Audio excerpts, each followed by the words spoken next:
Assalamualaikum warahmatullahi wabarakatuh. Salam sejahtera. Yang terhormat Bapak Ibu peserta pelatihan yang diadakan oleh Perkumpulan Pendidikan Sains Kimia Indonesia atau PPSKI. Perkenalkan, nama saya Zahra Fianita Nugraheni dari Departemen Kimia IPS. Jadi pada kesempatan kali ini saya ingin memaparkan sedikit materi ya, materi refreshing begitu, karena saya yakin Bapak Ibu sekalian juga sudah hatam gitu ya materi ini. Jadi saya akan menyampaikan materi mengenai ikatan dan orbital hibrida. Jadi kenapa materi ini perlu disampaikan? Karena nantinya pada saat sesi sinkronus saya akan membawakan materi tentang hidrokarbon. Nah, untuk memperkuat gitu ya istilahnya, untuk lebih membantu kita juga untuk memahami materi hidrokarbon, terlebih dahulu kita akan mempelajari atau merefresh sejenak materi mengenai ikatan dan orbital hibrida. Nah, segera saja saya mulai. Jadi pertama saya masuk ke definisi ikatan. Nah, ikatan itu apa sih? Jadi ikatan itu adalah interaksi elektron. Ya, jadi interaksi elektron yang akibat gaya tarik menarik antara dua atom atau lebih sehingga atom-atom tersebut bisa bergabung satu dengan yang lainnya. Nah, penggabungan ikatan atau pembentukan ikatan ini tentunya melalui reaksi dan reaksinya itu juga bermacam-macam. Ada yang adisi, kemudian substitusi, terus kemudian eliminasi dan sebagainya. Nah, ini adalah contoh-contoh ikatan, jadi penggabungan satu elektron hidrogen dengan satu elektron hidrogen yang lainnya akan menghasilkan molekul H2. Begitu juga dengan Cl. Ini ya, Cl itu elektron valensinya 7, jadi dia punya satu elektron yang bisa digunakan berikatan untuk dengan atom lain begitu ya, untuk membentuk molekul Cl2. Nah, selain pembentukan ikatan, tentunya kita juga dalam suatu reaksi itu ya, ada juga peristiwa pemutusan ikatan. Nah, pemutusan ikatan itu ada 3 gitu ya yang kita kenal. Ada dua yang kita kenal, yaitu pemutusan ikatan secara homolitik dan heterolitik gitu. Kalau homolitik berarti elektron yang dipakai untuk berikatan itu dibagi sama rata. Ya, jadi misalkan molekul H2 ini kita pisah gitu ya, kita putus ikatannya. Nah, sama-sama membawa satu elektron untuk setiap atom hidrogennya. Nah, produknya kalau pemutusan ikatan secara homolitik adalah radikal. Sedangkan jenis pemutusan ikatan yang kedua adalah pemutusan secara heterolitik. Nah, kalau heterolitik itu elektronnya ada yang tidak dibagi rata gitu ya. Ada satu spesi atau satu atom yang dia mengambil elektron lebih banyak sehingga dia nanti akan menghasilkan ion negatif. Nah, yang kekurangan elektron itu nanti dia akan menjadi ion positif. Nah, jadi kalau pemutusannya secara heterolitik, produknya adalah ion, gitu, Bapak Ibu. Kemudian, nah, kenapa di sini kita membahas ikatan kovalen? Seperti kita ketahui, jenis ikatan itu banyak sekali ya, mulai ionik kovalen, kemudian ada ikatan logam, kemudian ada juga yang termasuk ikatan fisik, gitu ya, seperti ikatan hidrogen, kayak van der Waals dan lain-lain. Nah, kenapa yang saya bahas di sini nanti lebih ke ikatan kovalen, karena di molekul organik gitu ya, mayoritas atom-atomnya itu bergabung atau berikatan itu menggunakan ikatan kovalen. Baik itu ikatan kovalen tunggal, ikatan kovalen rangkap, maupun kovalen koordinasi. Nah, langsung saja, jadi ikatan kovalen itu adalah ikatan yang terjadi karena penggunaan bersama pasangan elektron oleh dua atom. Tuh. Kemudian elektronnya itu bisa berasal dari masing-masing atom yang berkontribusi ya, masing-masing memberikan satu elektron, atau dari salah satu atom saja. Kemudian ikatan kovalen itu terjadi antara atom yang bersifat non-logam. Contohnya ada HCl, kemudian ada CH4. Nah, itu semuanya ikatan-ikatannya antara hidrogen dengan Cl di HCl itu dia ikatannya kovalen, kemudian ikatan antara karbon dengan H di CH4 itu ikatannya juga kovalen. Kemudian ikatan kovalen sendiri selain dibagi menjadi kovalen tunggal, rangkap gitu ya. Kalau kita lihat dari kepolarannya, kovalen itu dibagi menjadi dua ya, kovalen polar dan kovalen nonpolar. Nah, di sini perlu kita ketahui juga kenapa kovalen polar itu reaksinya seperti ini kalau di organik. Kenapa yang non polar seperti ini? Nah, nanti karena di kimia organik itu kan ada sifat periodik unsur satu yang paling kita pegang, yaitu elektronegativitas. Nah, itu nanti yang apa namanya berperan penting dalam suatu reaksi organik. Nah, sekarang kalau kovalen polar itu ikatannya mempunyai perbedaan kepolaran ya. Jadi kepadatan elektron itu lebih condong ke salah satu atom. Misalkan di sini ada HCl. Karena Cl itu atom yang elektronegatif, maka elektron itu lebih suka ngumpul di daerahnya Cl seperti ini ya. Sehingga Cl itu nanti dia akan membawa muatan parsial negatif. Nah, kalau hidrogennya membawa muatan parsial positif. Jadi ada pengutupan elektron ke salah satu sisi kalau kovalen polar. Nah, kalau kovalen polar dia distribusi elektronnya merata, jadi tidak ada elektron yang mengumpul di salah satu sisi. Contohnya adalah molekul-molekul diatomik yang sama biasanya ya. Contohnya H2, Cl2. Jadi kalau dalam molekul H2 elektronnya nggak ada nih yang mengutup atau berkumpul di salah satu sisi salah satu atom hidrogennya saja enggak, tapi semuanya tersebar secara merata kepadatan elektronnya. Kemudian selain kovalen polar dan kovalen nonpolar, ada juga kovalen koordinasi. Nah, kalau kovalen koordinasi ini elektron yang dipakai untuk berikatan itu berasal dari salah satu atom saja. Tapi kalau yang polar sama nonpolar itu sama-sama berkontribusi ya, masing-masing membawa elektron. Kalau koordinasi salah satu atom saja. Ya, biasanya adalah atom-atom yang mempunyai pasangan elektron bebas.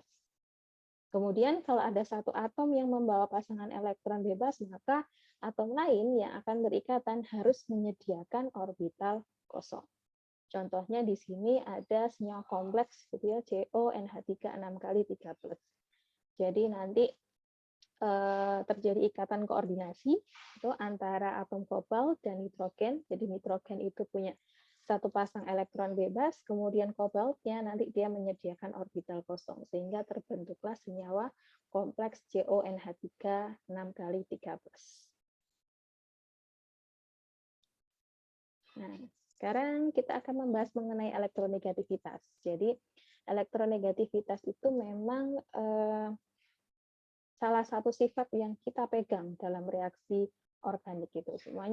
Hampir semuanya itu bisa berpatokan pada elektronegativitas. Kalau kita tahu kepolaran dalam molekul tersebut itu pembagiannya seperti apa, kemudian trennya seperti apa. Nah, kita bisa prediksi nanti kalau sisi sini nanti dia reaksinya adalah A. Kalau sebelah sana reaksinya adalah B. Gitu ya. Kalau kita tahu elektronegativitas dalam suatu molekul organiknya.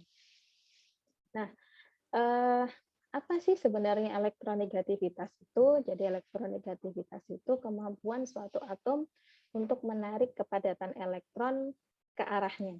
Tuh, jadi dia mempunyai kemampuan untuk menarik elektron. Kemudian dalam bidang kimia organik terdapat pengertian bahwa elektronegativitas itu tidak hanya disebabkan oleh atom saja, tapi juga bisa disebabkan oleh orbital hibrida. Nah, orbital hibrida di senyawa organik itu yang banyak gitu ya, ada sp, sp2 dan sp3. Ini semuanya dimiliki oleh molekul organik. Kemudian besarnya elektronegativitas orbital dipengaruhi oleh sifat karakter orbital s atau p yang digunakan oleh suatu orbital hibrida. Jadi kalau misalkan saya punya orbital hibrida, ada S, kemudian ada sp2 dan ada sp3, begitu. Yang paling elektronegatif adalah sp. Kenapa? Karena di situ karakter dari orbital p-nya berkurang. Nah, karakter orbital S-nya bertambah. Beda lagi kalau sp3. sp3 itu 75% adalah karakter P-nya yang dominan. Nah, S-nya ini porsinya cuma 25%. Jadi kalau dilihat elektronegativitasnya, yang paling elektronegatif ya Sp, kemudian yang paling elektropositif adalah sp3. Nah, nanti kenapa bisa seperti itu, nanti kita lihat dalam materi hibridisasi orbital. Nah, jadi dengan adanya hibridisasi orbital itu dalam suatu molekul organik, nah, memungkinkan ikatan karbon-karbon itu bersifat polar, karena bisa jadi orbital hibrida antara karbon satu dengan karbon yang lain itu berbeda. Tuh. Contohnya, misalkan di sini saya punya molekul toluena, ya. Jadi di dalam molekul toluena ini ada benzen, kemudian satu hidrogennya tersubstitusi oleh metil. Nah, ikatan karbon-karbon pada benzena itu merupakan ikatan kovalen polar. Kenapa bisa polar? Karena di sini ada karbon, ya, ikatan karbon, ada yang dia berikatan membentuk ikatan rangkat, ada yang berikatan membentuk ikatan tunggal juga. Nah, di sini yang metil ini juga berbeda ya, antara jadi ikatan karbon di benzen sama karbon di metil ini ikatannya kovalen polar. Ya, kenapa bisa polar? Nah, karena di sini yang sini dia membentuk ikatan rangkap, kemudian yang di sini dia ikatannya tunggal. Kalau kita lihat orbital hibridanya, kalau yang karbon metil dalam toluena itu orbital hibridanya sp3, yang di benzena orbital hibridanya sp2. Jadi sp2 itu dia lebih elektronegatif dibandingkan sp3, jadi kalau dalam molekul toluena kepadatan elektron itu akan ngumpul di cincin benzenanya ini. Ya, jadi cincin benzenanya membawa muatan parsial negatif. Kemudian yang metil, karbon metil, di sini dia membawa muatan parsial positif.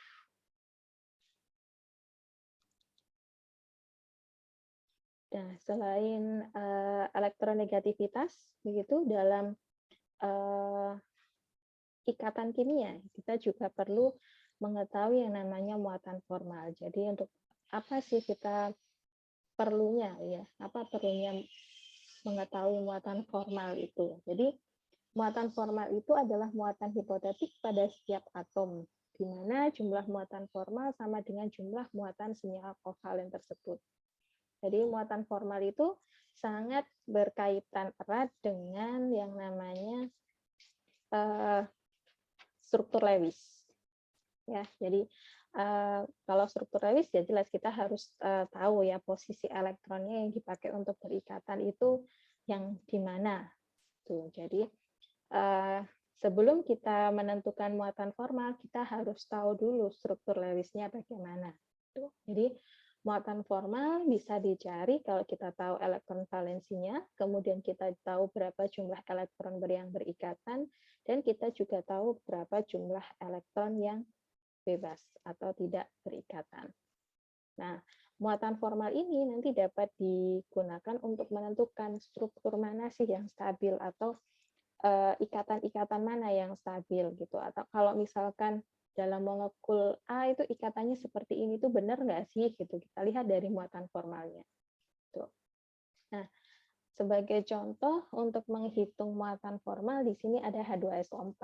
Jadi struktur Lewis dari H2SO4 yang seperti ini ya, yang benar ya, tapi ada juga yang menggambarkan di sini cuma satu pasang gitu ya, satu pasang elektron, kemudian satu pasang ini ada di atas. Nah, kemudian ini juga sama, satu pasang ada di sini, pindah, nah yang di sini satu pasang. Nah, misalkan ada pertanyaan seperti itu, struktur Lewis mana yang paling stabil antara yang, misalkan yang ini adalah A, kemudian yang tadi, di sini elektronnya cuma ada 2, yang B.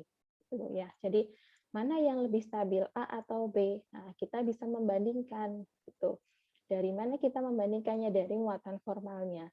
Kalau muatan formalnya nanti 0 gitu ya, karena H2SO4 ini kan netral ya molekulnya, muatannya adalah 0. Jadi muatan formalnya nanti harusnya juga sama dengan muatan hipotetik dari molekul, yaitu sama dengan 0 totalnya. Nah, kita coba lihat, jadi muatan formal itu dimiliki oleh setiap atom ya dalam molekul, tidak hanya satu molekul saja, tapi setiap atom dalam molekul tersebut dia mempunyai muatan formal. Jadi kita hitung keseluruhannya, Pertama yang untuk atom hidrogen, karena di sini posisinya kanan dan kiri sama, itu langsung dikalikan 2, kali elektron valensinya ada 1, kemudian elektron yang berpasangan itu, yang berikatan ya, yang berikatan di sini ada 2, kemudian elektron bebasnya 0. Jadi muatan formal untuk hidrogen 0. Kemudian untuk oksigen, yang kiri dan kanan ini, yang kiri dan yang kanan. Nah, yang kiri elektron valensinya oksigen 6, elektron yang berikatan di sini 2 dengan hidrogen, kemudian 2 dengan sulfur, berarti 4. Kemudian yang bebas di sini ada 4 juga. Total muatan formalnya untuk oksigen 0. Kemudian untuk oksigen yang kanan dan kiri, gitu ya. Atas dan bawah. Nah, oksigen untuk yang atas kanan bawah, elektron valensinya sama 6, ini langsung dikalikan 2 ya, karena posisinya dia sama, susunan elektronnya. Kemudian setengah, elektron yang berikatan di sini ada 4, kemudian yang bebas ada 4, sehingga totalnya 0. Kemudian atom pusatnya adalah S, sulfur, elektron valensinya 6. Nah, elektron yang berikatan di sulfur ini ada 12. 4 atas, 4 bawah, 2 kanan, 2 kiri. Jadi total 12. Kemudian di sana tidak ada pasangan elektron bebas sehingga muatan formalnya 0. Nah, total muatan formal untuk struktur ini adalah 0. Jadi kita bisa bilang bahwa struktur ini itu adalah yang paling stabil, atau asam sulfat dengan bentuk ikatan yang seperti ini, susunan elektron yang seperti ini itu adalah yang paling stabil. Nah, misal coba nanti Bapak Ibu hitung ya, bandingkan muatan formal yang di sini ada 2 saja elektronnya, kemudian 1 pasang oksigen elektronnya ada di atas, sama juga yang di bawah. Jadi elektron yang di tengah sulfur ini ada 8. Kalau ini kan ada 12. Jadi nanti kita bisa lihat gitu ya, kenapa sulfur itu bisa elektron di atomnya itu 12, padahal harusnya kalau menurut aturan oktet kan hanya 8, karena sulfur itu kan salah satu atom yang ini ya, masuk ke dalam pengecualian. Jadi dia bisa termasuk atom yang dia bisa melakukan pelebaran atau perluasan kulit gitu. Jadi dia bisa menampung elektron yang lebih. Nah, ini jadi dari sini coba nanti Bapak Ibu bandingkan yang struktur B tadi ya. Nah, struktur B tadi itu total muatan formalnya juga 0. Nah, tapi untuk setiap atom rinciannya itu dia tidak 0 semua. Jadi itu struktur A sama struktur B muatan formalnya sama-sama 0 gitu. Kenapa harus dipilih yang struktur A ini? Ya karena untuk setiap atomnya, untuk struktur A itu sudah ada 0. Yang struktur B tadi ada nilai yang tidak 0. Tuh ya, jadi muatan formal ini kita bisa gunakan untuk menentukan strukturnya. Struktur ikatan. Nah, sekarang kita lanjutkan ke orbital hibrida. Jadi orbital hibrida ini itu adalah orbital yang dihasilkan dari proses hibridisasi. Nah, hibridisasi sendiri itu adalah proses pembentukan orbital yang terjadi karena penggabungan 2 atau lebih orbital atom menjadi 1. Kemudian tidak semua atom dalam membentuk ikatan itu menggunakan orbital atom aslinya punya dia, tapi ada juga yang menggunakan orbital hasil hibridisasi. Nah, contohnya di sini nanti saya akan menjelaskan mengenai hibridisasi dalam molekul CH4. Nah, dalam menentukan hibridisasi atau orbital hibrida dalam suatu molekul, kita harus tahu dulu pertama-tama adalah mana sih yang bertindak sebagai atom pusat gitu ya. Kalau tadi di contohnya CH4, maka atom pusatnya di sini adalah karbon. Nah, setelah kita tahu atom pusatnya, kita harus tahu konfigurasi elektronnya. Tuh. Karbon di sini dia nomor atomnya ada 6. Nah, jadi konfigurasi elektronnya adalah 1s2, 2s2, dan 2p2. Kemudian kalau dijabarkan lagi, begitu ya, orbital P ini, dia kan punya 3 subkulit, ya, PX, PY, dan PZ. Jadi kalau diisikan di kulitnya itu, untuk P itu yang terisi elektron adalah di PX sama di PY. PZ-nya 0. Nah, setelah proses hibridisasi, ya setelah proses hibridisasi, nanti orbital 2pz ini dia akan terisi elektron. Nah, kenapa dia bisa terhibrid gitu ya? Karbonnya itu kenapa dia bisa terhibrid orbitalnya? Karena di situ karbon dia kan punya 4 elektron valensi. Ya, kalau kita tulis konfigurasinya karbon itu punya 4 elektron valensi. Jadi dia punya tangan itu ada 4. Dia bisa mengikat atau dia bisa membentuk 4 ikatan. Nah, kalau kita lihat dengan posisi konfigurasi elektron seperti ini yang single elektron itu kan cuma ada 2 ya, di PX sama di PY. Jadi kalau dilihat dari sini cuma ada 2 nih tangannya karbon yang bisa dipakai untuk perikatan, padahal harusnya itu 4. Nah, kenapa bisa 4 itu ya? Karena dia terhibrid. Tuh. Jadi supaya atom-atom yang masuk ke atau yang berikatan dengan karbon itu bisa energinya sesuai gitu ya, makanya karbon ini terhibridisasi orbitalnya. Jadi prosesnya untuk hibridisasi atom karbon, satu elektron pada orbital 2s ini ya dia akan pindah ya, akan pindah ke orbital 2pz. Nah, ini sebenarnya antara 2s sama 2p ini tingkat energinya kan berbeda ya. 2p itu lebih atas tingkat energinya. Jadi elektron ini pindah ke tingkat energi yang lebih tinggi, tapi masih dalam satu kulit. Istilahnya kan promosi, gitu ya, promosi elektron. Nah, setelah promosi elektron ini, baru dia terhibrid. Jadi energi antara orbital 2s sama 2p yang terisi elektron itu nanti akan menjadi sama. Bukan kalau kita gambarkan itu kan sebenarnya levelnya 2s kemudian baru 2p di atasnya. Nah, kalau setelah proses hibridisasi nanti orbital 2s sama 2p tingkat energinya akan sama. Sehingga kalau tadi molekulnya CH4, 4 atom hidrogen itu yang masuk dia bisa langsung masuk ke 4 orbital yang atau 4 sigil elektron yang ada di orbital ini, nanti dia bisa langsung berikatan gitu. Nah, kalau energinya tidak sama ya nanti akan rebutan gitu ya, karena elektron itu kan dia akan menempati energi yang lebih rendah untuk mencapai kestabilannya. Jadi dia akan rebutan. Makanya setelah hibridisasi kan energinya akan sama. Gitu. Satu orbital 2s dan 3 orbital 2p. Tingkat energinya akan sama. Tuh. Nah, 1 2s dan 3 2p ini membentuk orbital hibrida sp3 ya, 1s dan 3p. Jadi sudah tidak ada lagi nih ya ceritanya orbital 2s sama 2px, 2py dan 2pz. Adanya adalah orbital sp3 sehingga hidrogennya nanti bisa masuk gitu ya. Atau misalkan atom yang lainnya dia juga bisa masuk. Nah, geometrinya untuk yang sp3 ini dia membentuk geometri tetrahedral. Sudut ikatannya 109 derajat, 28 detik. Ya, jadi ini untuk hibridisasi CH4. Ya, jadi orbital sp3 itu seperti ini. Jadi bentuknya kalau orbital s itu aslinya kan seperti bola gitu ya. Kemudian kalau orbital p itu dia seperti telinga. Jadi ada cupingnya.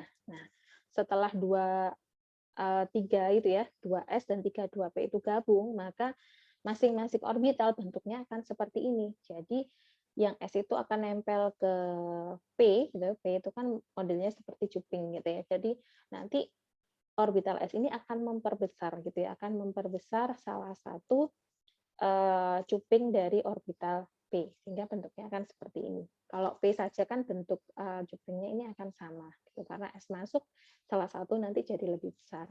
Nah, kemudian sudut ikatannya tadi ya 109,28. Nah, kenapa bisa membentuk sudut 109,8? Karena di sini kita kan punya 4 orbital sp3 nih. Jadi biasanya kan kalau itu dimodelkan biasanya pakai balon gitu ya. Balonnya yang ini kecil, yang ini satunya besar. Jadi kalau 4 balon dengan model seperti itu disatukan, maka yang kecil-kecil ini akan gerombol di tengah begitu ya. Nah, yang besar-besar ini kan akan saling menghindar. Karena yang loopnya besar atau cupingnya besar ini kan dia membawa elektron yang lebih banyak istilahnya ya, muatan parsialnya yang negatif. Jadi dia akan saling bertolak belakang atau saling menolak gitu. Sehingga sudutnya akan menjadi yang 109,28 ini. Geometrinya bentuknya adalah tetrahedral untuk molekul CH4.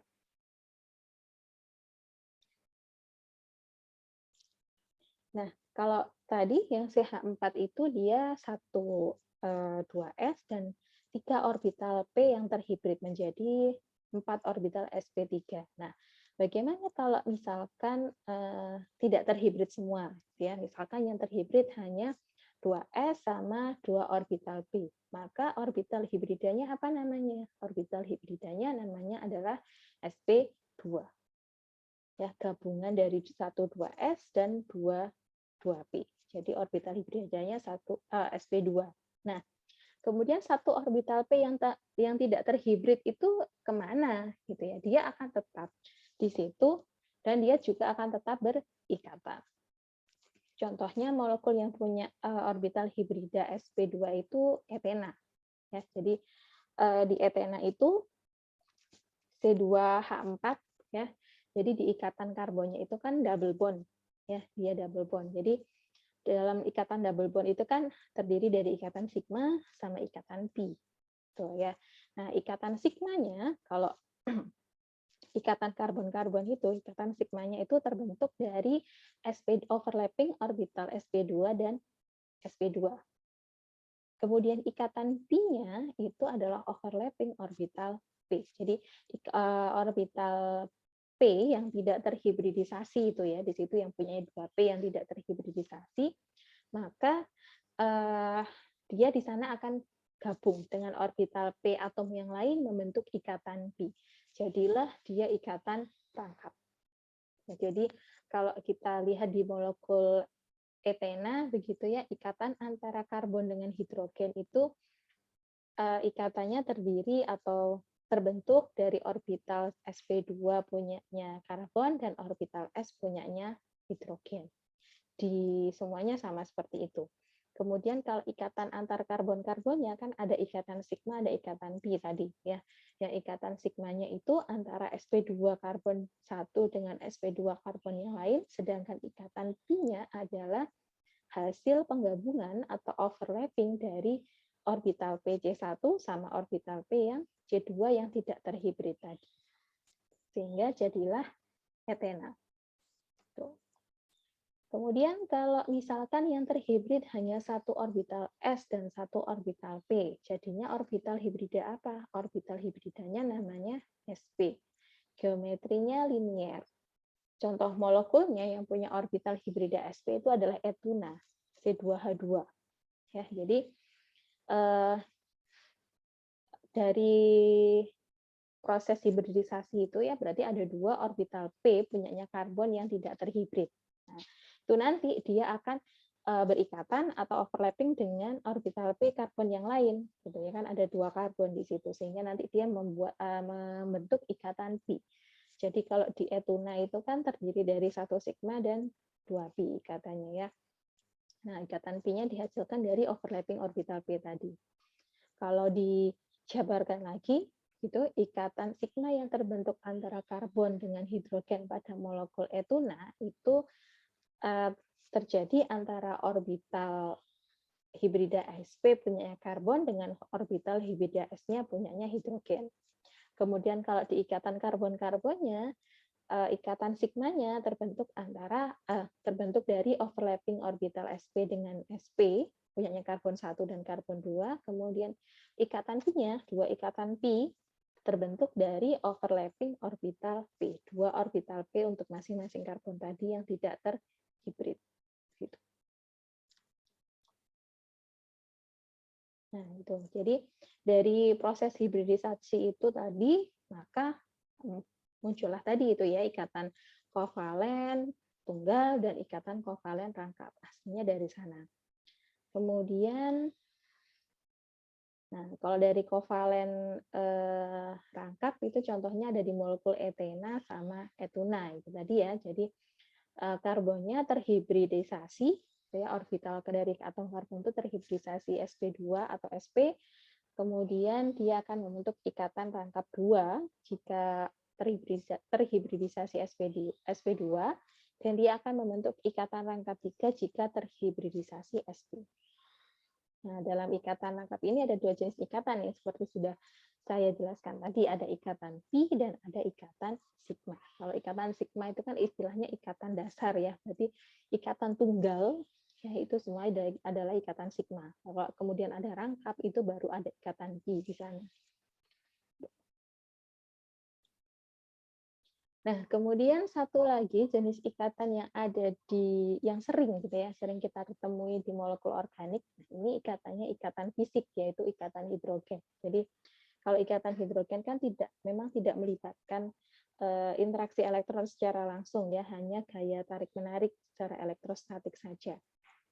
Nah, apa yang dimaksud dengan ikatan hidrogen? Ikatan hidrogen itu adalah ikatan yang terbentuk antara hidrogen yang terikat pada atom yang bersifat elektronegatif, di mana hidrogen itu sebelumnya gitu ya, dia sudah terikat dengan atom elektronegatif lainnya, bisa dalam molekul yang sama atau dalam molekul yang lain. Nah, mungkin selama ini definisi dari siswa-siswa itu kalau ditanya begitu ya, biasanya anak semester 1 atau semester 2 saat ditanya apa itu ikatan hidrogen, mereka bilangnya ikatan antara atom hidrogen dengan atom elektronegatif. Iya, tapi di situ ada embel-embelnya gitu ya.